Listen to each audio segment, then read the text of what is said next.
Mutton குழம்பு எப்படி செய்வதுன்னு tips தெரியாதவங்க இந்த வீடியோவை பார்த்து தெரிஞ்சுக்கோங்க. குக்கரில் தேவையான எண்ணெய் ஊற்றி கடுகு, பட்டை, லவங்கம், சோம்பு இது எல்லாம் போட்டு பொரிய விட்டுறணும். பட்டை, கருவேப்பிலை,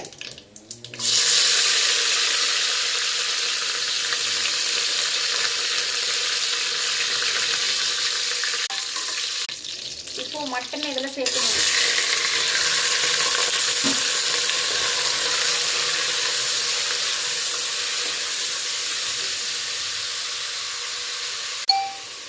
மட்டனை நல்லா எண்ணெயில் கடுகு இதெல்லாம் போட்டுட்டு நல்லா வணக்கிட்டு தேவையான அளவு உப்பு போட்டுக்கணும். வணக்கிட்டு தேவையான அளவு உப்பு போட்டுக்கணும். உப்பு,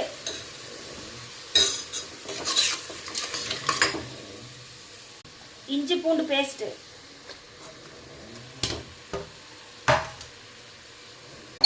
நல்லா கலக்கி விட்டுறணும். மிளகாய் பொடி, மஞ்சள் தூள் போட்டு நல்லா மிக்ஸ் பண்ணிக்கணும். மஞ்சள் பொடி தேவையான அளவு போட்டுக்கணும், ரொம்ப நிறையா போட்டுற வேண்டாம். மிளகாய் பொடி தேவையான அளவு போட்டுக்கோங்க. நல்லா கலக்கி விட்டுருங்க.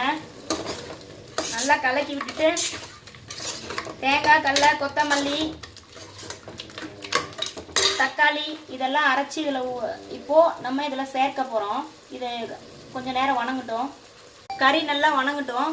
இப்போ இந்த ஜாரில் எல்லாம் சேர்த்துருக்க தேவையானதெல்லாம் தேங்காய், பொட்டுக்கடலை இது எல்லாம் சேர்த்துருக்கேன். இப்போ போய் அரைச்சிட்டு வர போகிறோம்.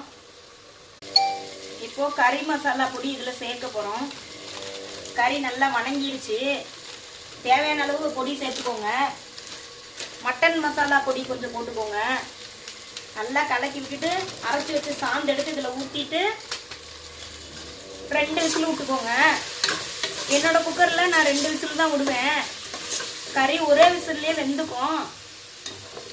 ஆனால் நான் 2 விசில் விடுவேன். கலக்கிட்டு தேவையான அளவு குழம்பு எவ்வளோ தேவையோ அவ்வளோ தண்ணி ஊற்றிக்கணும். கலக்கிட்டு 2 விசில் விட்டு இறக்கிடணும். குக்கரை மூடியை போட்டுட்டு 2 விசில் விட்டு ஆஃப் பண்ண போகிறேன்.